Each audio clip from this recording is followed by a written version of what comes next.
우리에게 주신 하나님 말씀은 출애굽기 1장 13절부터 19절까지의 말씀 보시겠습니다.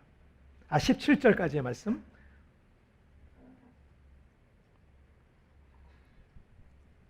구약성경 두 번째 책 출애굽기 1장 13절부터 17절까지의 말씀. 자, 우리 한 목소리로 합독하시겠습니다. 시작. 이스라엘 자손에게 일을 엄하게 시켜 어려운 노동으로 그들의 생활을 괴롭게 하니 곧 흙 이기기와 벽돌 굽기와 농사의 여러 가지 일이라.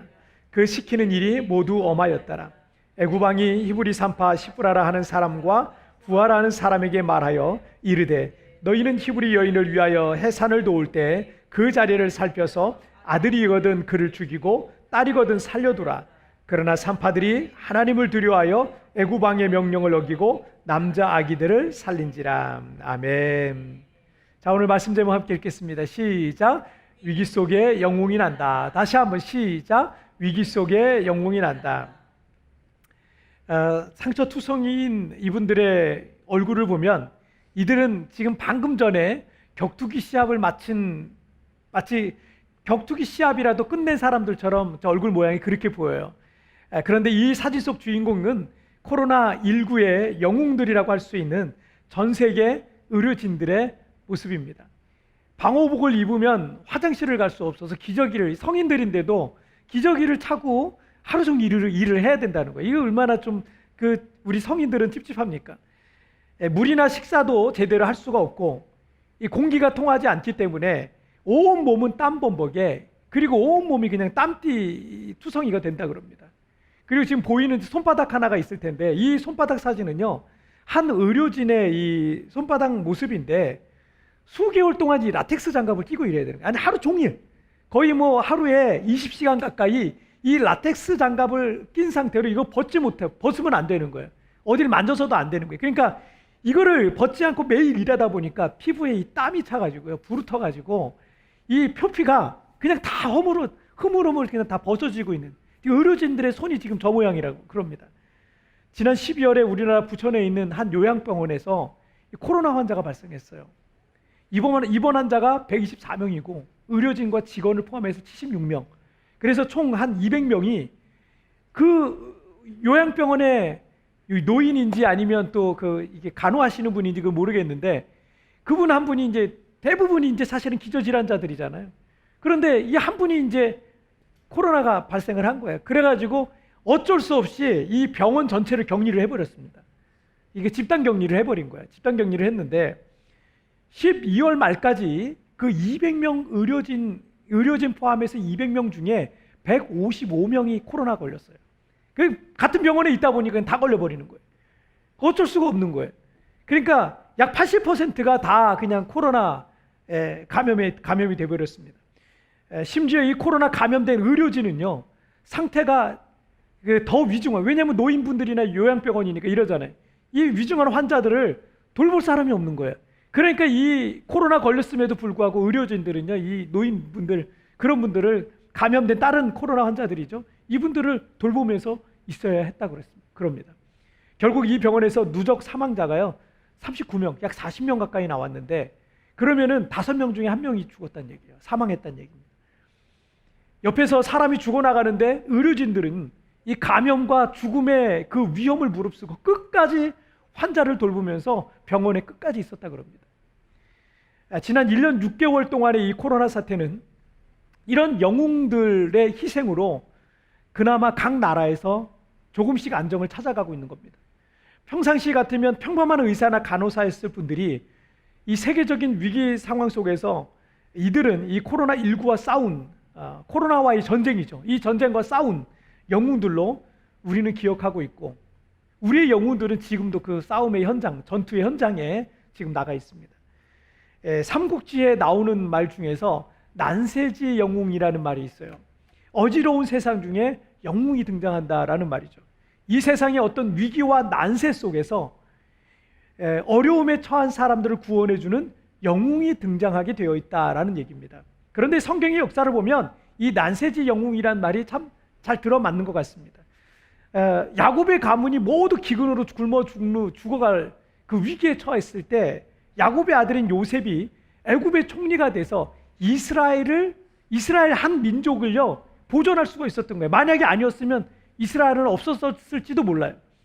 이스라엘이 애굽에서 430년간 종살이하다가 몰살당하거나 또는 다 사라질 뻔한 위기가 있었는데 모세라는 인물이 일어나서 그들을 출애굽시켰잖아요. 그리고 이스라엘 백성들이 블레셋 족속인 거인 장수 골리앗과 싸울 때 이거 뭐 상대가 안 됐기 때문에 이 전력 자체가 상대가 안 됐습니다. 그래서 이스라엘이 거기서 전멸당할 위기에 있었을 때 소년 다윗이 일어나서 골리앗을 때려 눕히고 이스라엘 민족을 구원한 영웅이 되었다는 이야기, 그런 내용들이 성경에는 사실 가득합니다. 한 나라와 민족에게도 그리고 우리 각 개인에게도 위기가 올 수 있습니다. 그런데 그 위기 속에 영웅이 난다는 말과 같이 누군가는 그 위기를 돌파하고 새로운 역사를 만드는 사람들이 있고요, 간증의 주인공이 되는 사람들이 있다는 거죠.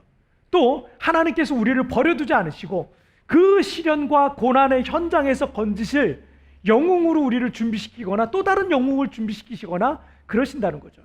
그러므로 지금 우리가 인생의 위기를 만났다고 해서 두려워하거나 좌절할 필요가 하나도 없습니다.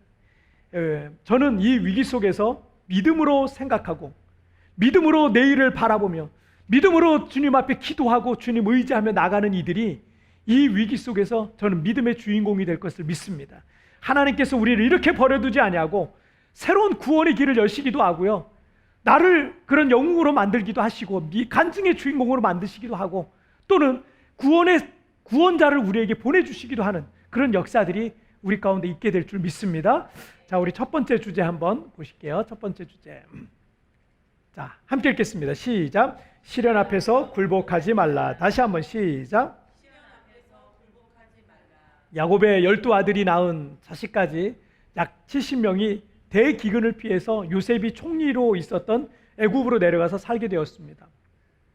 요셉이 110세까지 살게 되었거든요. 그래서 이때까지 야곱 부족은 애굽의 총리 요셉의 공로로 이방인들이었음에도 불구하고 애굽 땅에서 좀 평안하게 잘 지낼 수 있었습니다. 그 사이에 야곱의 가문은 점점점 인구가 불어나기 시작했어요. 처음 애굽에 정착할 때만 해도 그들은 70명 정도밖에 안 되는 아주 작은 부족에 불과했었는데 어느새 큰 부족이 되어서 출애굽기 1장 7절을 살펴보니까 이 이스라엘 백성들이 온 땅에 가득하게 되었다라는 말씀이 있어요. 온 땅에 가득하게, 얼마나 많았으면 그랬겠어요. 자, 8절과 9절 말씀을 한번 살펴보실까요? 시작. 요셉을 알지 못하는 새 왕이 일어나 애굽을 다스리더니 그가 그 백성에게 이르되 이 백성 이스라엘 자손이 우리보다 많고 강하도다. 자, 아마도 요셉 생존 시까지는 이스라엘은 애굽 땅에서 평안하게 잘 지내고 있었어요. 확실하게. 그 이후로도 애굽을 세계 최강국으로 만든 그 요셉의 전설적인 그 요셉의 공로와 또 역사를 아는 그 애굽인들이 사는 때까지도 애굽인들은 이스라엘 사람들에게 호의적으로 대했을 것 같습니다. 이스라엘은 이방 소수민족이었지만 애굽 땅에서 사는 게 나쁘지 않았어요. 그러다 보니까 거기에 점점 오래 살게 되었던 거죠. 그런데 전설적인 인물인 요셉을 알지 못하는 이 새로운 왕이 애굽을 통치하게 되었어요. 요셉을 몰라요. 신세대가 이제 들어선 거죠. 그래 애굽을 통치하게 됐는데 애굽 왕과 그 백성들이 이스라엘 백성들을 보니까 그 수가 그들이 애굽 사람들이 또 애굽 왕이 위협을 느낄 정도로 많았고 해가 갈수록 이스라엘 백성들은 점점 더 불어났다는 얘기죠. 나중에 이 출애굽할 때 이스라엘 백성 중에 20세 이상 된 남자만 60만 명이라고 했거든요. 그러면 여자와 아이들까지 합하면 그 수는요, 이제 지금 필리핀도 인구가 지금 1억 1000명, 1억 2천 막 이렇게 되는데 여러분 24세 이하가 한 60% 가까이 돼요. 이 필리핀도 그래요. 그러니까 이 어린 세대가 절반이 넘는 거죠. 절반이 넘어요. 자, 이스라엘 백성들이라고 예외는 아니었을 것 같은데 이 여자와 아이들까지 합하면 약 200만 명에서 300만 명 정도 될 수 있을 됐을 것이라고 우리가 충분히 계산해 볼 수 있습니다. 지금 우리나라 대구시 인구가 약 250만 명이거든요. 이 대구가 보면 굉장히 큰 도시입니다. 그런데 한 250만 명 정도 되는데 이스라엘 족속이 그 정도로 많다라고 한다면 애굽 왕이 위협을 느낄 만하죠. 애굽 백성들이 이거 심상치 않은데 라고 위협을 느낄만 했을 겁니다. 그래서 애굽 왕은 이스라엘 백성들에게 중노동을 시킵니다. 애굽에 많은 그런 어떤 성들을 건축하여 어떤 토목공사를 하는데 강제로 이스라엘 백성들을 다 동원해가지고 중노동을 시켜요. 보수는 없어요. 먹을 것만 조금 주는 거예요. 자, 13절과 14절 말씀 한번 보실까요? 함께 읽겠습니다. 시작. 이스라엘 자손에게 이를 엄하게 시켜 어려운 노동으로 그들의 생활을 괴롭게 하니 곧 흙 이기기와 벽돌 굽기와 농사의 여러 가지 일이라. 그 시키는 일이 모두 엄하였더라. 자, 이때부터 이스라엘 백성들이 애굽인들의 노예로 전락한 거죠. 그 전까지는 이방인들이었지만 어느 정도 자유도 있었고 그냥 자유롭게 평화롭게 한 지역에서, 고센이라는 지역에서 평화롭게 살고 있었습니다. 그런데 이때부터 애굽인들의 노예로 전락해 버렸어요. 어려운 중노동을 할 뿐만 아니라 각종 농사일과 애굽인들이 힘들어하는 모든 일들은 다 이스라엘 사람들이 도맡아서 해야 했습니다. 애굽 왕은 그렇게 힘든 일을 시키고 또 먹을 것을 좀 적게 주고 자유를 박탈해 버리면 아이를 적게 낳을 줄 알았던 거예요. 하지만 여러분, 후진국이라고 해서 아이를 적게 낳지 않습니다. 오히려 선진국은요, 출산율이 떨어져요. 뭐 우리나라 같은 경우도 지금 1명도 안 됩니다. 2명이 결혼해서 1명도 못 낳고 있는 그런 상황입니다. 오히려 후진국들은요, 아이를 굉장히 많이 낳았어요. 이 필리핀 인구는 지금 굉장히 많이 불어나고 있습니다. 2014년 우리 교회가 세워진 지 1년 뒤에 2014년에 1억 돌파했거든요. 지금은 2천만 명인지 3천만 명인지 그걸 모른다는 거예요. 인구 개수도 정확히 안 된다는 거예요. 계속 불어나고 있습니다. 그러니까 애굽 왕의 예상은요, 완전히 빗나간 거죠. 그래서 아주 잔인한 정책을 펼치게 되는데 그것이 뭐냐면 남아 학살 정책이었어요. 히브리 사람들이 남자아이를 낳으면 무조건 죽이는 겁니다. 이게 얼마나 비윤리적이고 잔인하고 생명을 경시하는 정책입니까? 이렇게 생명을 함부로 하는 것은 생명을 주신 하나님의 뜻을 저버리는 것 같다고 말할 수 있습니다. 여러분, 생명을 경시하고 정말 하나님의 뜻을 그렇게 함부로 하잖아요. 그런 나라와 그런 민족은요, 소망이 없습니다. 하나님께서 그 나라를 용서하지 않으세요. 그게 아주 중요한 문제입니다. 지금 이스라엘 백성들에겐 지금 엄청난 시련과 고난이 닥치고 있습니다. 총리 요셉 덕분에 평안히 잘 살다가 요셉이 죽고 없으니까 그때부터 애굽인들의 노예가 되어서 중노동에 시달리고 심지어 아들이 태어나면 모두 죽게 생긴 겁니다. 애굽 왕은 당시 절대 권력을 가진 사람이었고 애굽 백성들은 이스라엘 백성들을 노예로 둔 주인들이었어요. 그러니까 자기들 마음대로 이스라엘 백성들을 죽일 수도 있고 살릴 수도 있는 권력과 권세를 그들은 갖고 있었습니다. 그런데 신기하죠? 애굽 왕도, 애굽의 권세자들도 자기 마음대로 할 수 있었잖아요. 마음대로 할 수 있었는데 그게 뜻대로 안 되는 거예요. 아니, 그들이 이스라엘 백성들에게 중노동을 시켜요. 남자아이가 태어나면 살해를 해서 인구를 줄이려고 하는데 그 뜻대로 안 되는 거예요. 그러니까 자 보세요. 모든 힘을 갖고 있으니까 마음대로는 할 수 있는데, 자기 마음대로는 할 수 있는데 자기 뜻대로는 안 되는 거예요. 이게 신기한 거죠. 왜 그럴까요? 여러분, 창세기 12장 2절 말씀을 한번 보시면, 내가 너로 큰 민족을 이루고 내게 복을 주어 내 이름을 창대하게 하리니 너는 복이 될지라, 이런 말씀이 있어요. 하나님께서 아들 하나 없었던 아브라함에게 약속하시기를 내가 너로 큰 민족을 이루게 하겠다라고 말씀하세요. 그리고 여러분, 창세기 46장 3절에서 애굽으로 내려가기를 두려워 말라, 내가 거기서 너로 큰 민족을 이루게 하리라. 하나님께서 아브라함의 손자인 야곱에게도 애굽에 내려가서 큰 민족을 이루어 다시 가나안 땅으로 인도해 주실 것을 이 창세기 46장에서 약속하고 있습니다. 그러니까 무슨 말이냐면, 애굽 왕이나 그 백성의 권세자들이 아무리 큰 권세와 능력을 가지고 이스라엘 백성들을 마음대로 하려고 하지만 그 뜻대로 안 되는 거예요. 그 이유가 있습니다. 그것은 이스라엘 백성들이 번성하는 것은 하나님의 뜻이요, 하나님의 계획이요, 하나님의 꿈이요, 하나님의 언약이었습니다. 아무리 세상의 권세자가 시련과 환난이라는 도구로 그것을 막아보려고 해도 절대 그럴 수 없는 거예요. 할 수 없는 거예요. 사람은 하나님을 이길 수 없습니다. 사람은 하나님이 하시고자 하는 것을 절대 막을 수가 없습니다. 여러분, 이사야서 43장 1절 말씀에서 야곱아 너를 창조하신 여호와께서 이미 말씀하셨느니라, 이스라엘아 너를 지으신 이가 말씀하시느니라, 너는 두려워 말라, 내가 너를 구속하였고 내가 너를 지명하여 불렀나니 너는 내 것이라. 여러분, 43장 2절 말씀에서 뭐라고 해요? 내가 물 가운데로 지날 때 내가 너와 함께 할 것이라, 강을 건널 때에도 물이 너를 침몰하지 못할 것이며 내가 불 가운데 지날 때에도 타지도 않을 것이요 불꽃이 너를 사르지도 못하리라 라고 말씀하고 있어요. 그 어떤 것도 우리를 향한 하나님의 사랑에서 우리를 끊을 수가 없는 겁니다. 우리는 주님의 것입니다. 주님의 소유입니다. 물과 불과 같은 시련과 환난이 우리를 주님의 사랑에서 절대 끊을 수가 없는 겁니다. 주님의 계획을 망칠 수가 없는 것입니다. 미국 뉴욕에서 한 변호사의 아들로 태어난 소녀는 아주 부유한 가정에서 자랐습니다. 그렇지만 어릴 때부터 몸이 약해서 간질과 또 발작과 또 폐렴과 천식으로 이 잔병치레가 심했어요. 그 아버지가 늘 이 첫째 아들인 이 아들이 늘 걱정이 됐어요. 병약한 아들을 데리고 꾸준히 정성스럽게 운동을 시켰어요. 그리고 이 아들에게, 이 천식으로 고생하고 있는 아들에게 용기를 줬습니다. 이렇게 말해, 그 아버지가 그 아들에게 이렇게 용기를 줬어요.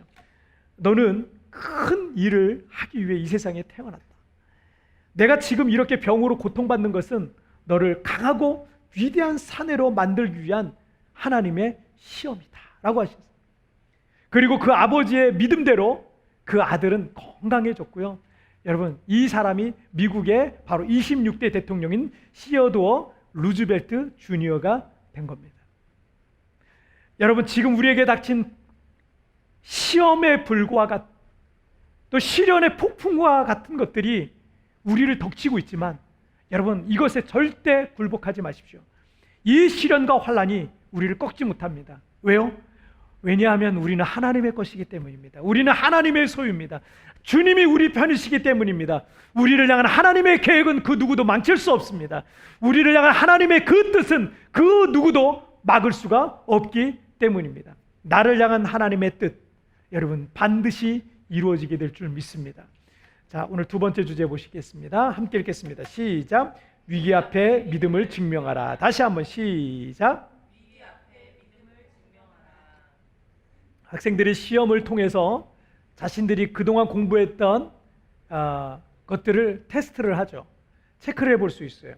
시험과 같은 장치가 아니면 내 실력이 얼마나 되는지, 내가 공부한 것이 제대로 잘하고 있었던 것인지 아닌지를 확인할 방법이 없어요. 우리의 믿음 역시 시험과 같은 위기와 시련들이 아니면 확인하기가 참 어렵습니다. 평안하고 안정적일 때는 여러분 교회에 오는 게 아무 문제가 없잖아요. 어떤 신앙적인 핍박이나 박해가 있는 것도 아니기 때문에 내가 믿음이 있다라고 그냥 생각하고 살 수 있을 거예요. 하지만 어느 날 갑자기 불과 같은 시련이 찾아왔을 때 그 믿음이 드러납니다. 지푸라기로 지은 집과 같은 그런 믿음이었다. 지푸라기를 대충 지은 그런 믿음이, 허술하게 지은 그런 믿음이었다. 여러분, 시험의 불이 떨어지면 다 타가지고요, 쟤밖에 안 남는 거예요. 그런데 벽돌과 같이 단단하게 지은 집과 같은 믿음이었다라고 하면 시험의 불이 왔지만 그걸 견뎌내는 거죠. 애굽왕은 히브리 산파들에게 히브리 여인들의 해산을 도울 때 아들이 태어나거든 그 자리에서 그냥 죽이라는 거예요. 그리고 딸이거든 살려주라는 거예요. 산파들에게 불과 같은 시험이 온 겁니다. 자, 17절 말씀을 보실까요? 17절 말씀 함께 읽겠습니다. 시작.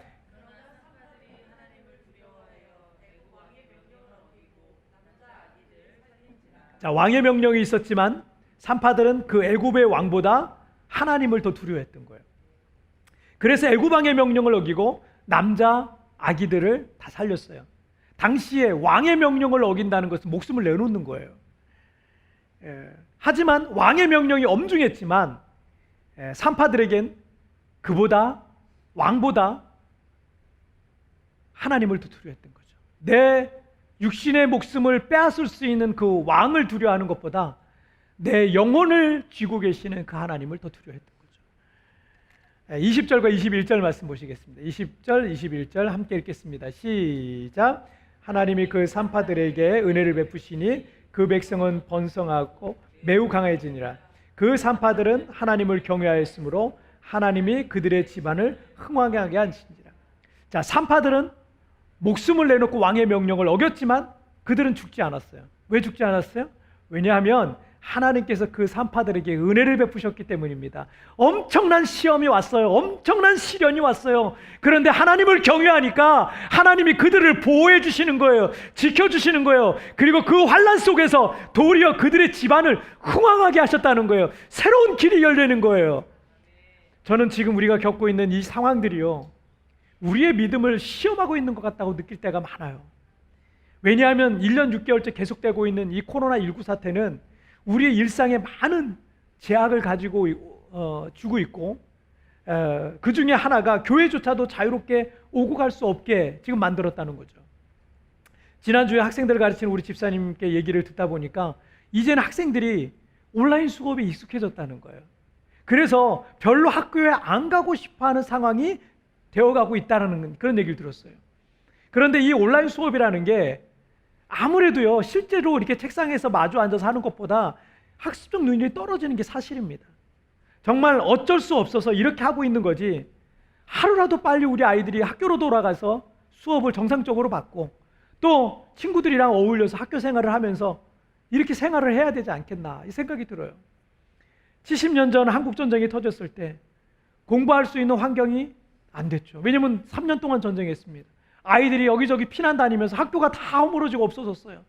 여기저기 피해 다니면서 그냥 천막 치고 그 천막 밑에서 아이들이 공부를 하는, 무슨 공부가 되겠어요? 무슨 공부가 되겠어요? 학습 단절이죠. 중간중간 학습 단절이, 제대로 된 공부를 못하는 거죠.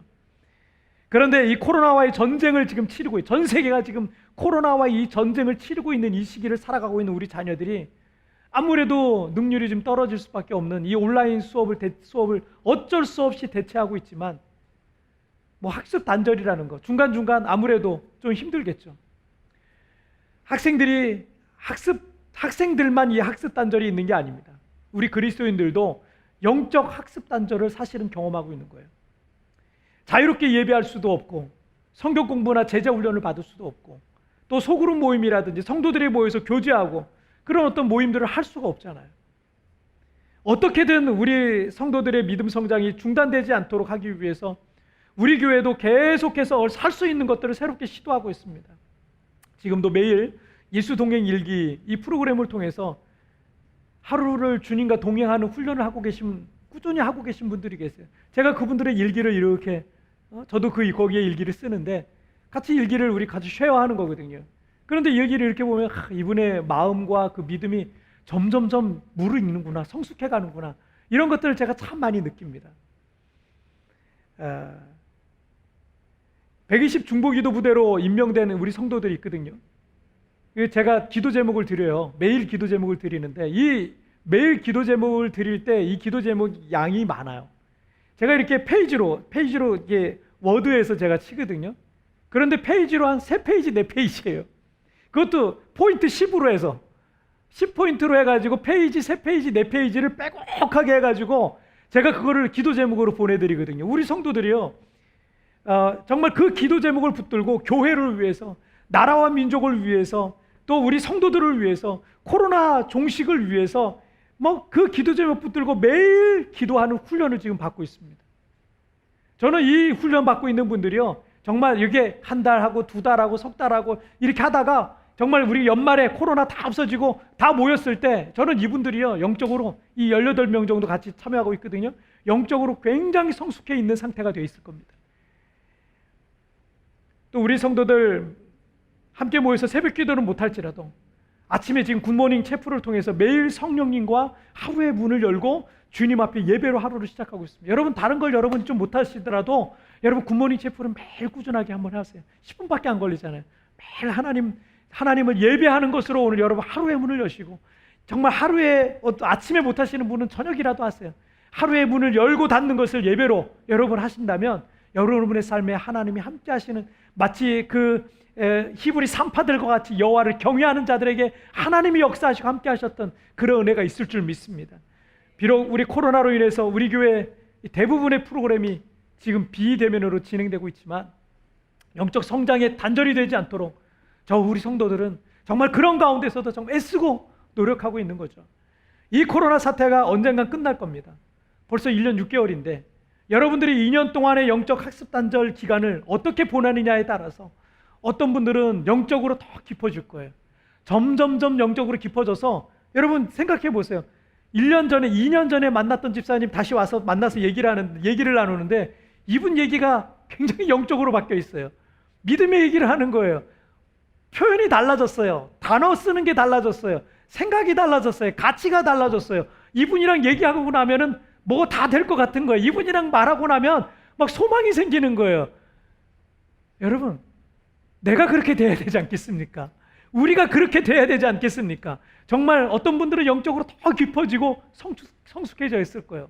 그런데 안타깝게도 어떤 분들은 영적 성장이 그냥 학습 단절이 된 거죠. 영적 학습 단절이 된 거예요. 그래서 어떤 분들은 영적 성장이 멈춰 있어서 멈춰 있거나 또는 더 퇴보해 있거나 이런 안타까운, 왜냐하면 2년 동안 공부를 안 한 거예요. 2년 동안. 그럼 퇴보하는 거죠. 저 바닥으로 가 있는 거예요. 그러나 저는 여러분들이 오늘 이 본문의 산파들과 같이 위기와 시험과 시련 속에서도 하나님을 경외하는 믿음의 사람이 되기를 축복합니다. 사람을 두려워하고 돈을 무서워하고 환경을 두려워해서 하나님과 사람을 저버리면 안 되는 거예요. 도리어 이 시기에 우리의 믿음을 증명해야 될 겁니다. 우리가 어떤 상황 속에서도 주님을 사랑하고 주님 말씀 앞세우고 주님 말씀 붙들고 생명을 걸고 주님을 사랑하고 살고 있다는 것을 여러분 이 상황 속에 여러분 증명하시길 바랍니다. 확증하시길 바랍니다. 산파들이 하나님을 경외함으로 그들의 집을 흥왕케 해주셨던 것처럼 하나님을 경외하는 성도들의 가정을 여러분 주께서 보호해 주시고 지켜주시고 새로운 길을 열어주시고 흥왕케 하시는 놀라운 역사가 있게 될 줄 믿습니다. 자, 오늘 말씀 정리해 보겠습니다. 오늘 두 가지 말씀, 위기 속의 영웅이라는 주제로 두 가지 말씀 나눠서 함께 읽겠습니다. 시작. 시련 앞에 굴복하지 말라. 위기 앞에 믿음을 증명하라. 다시 한번 시작.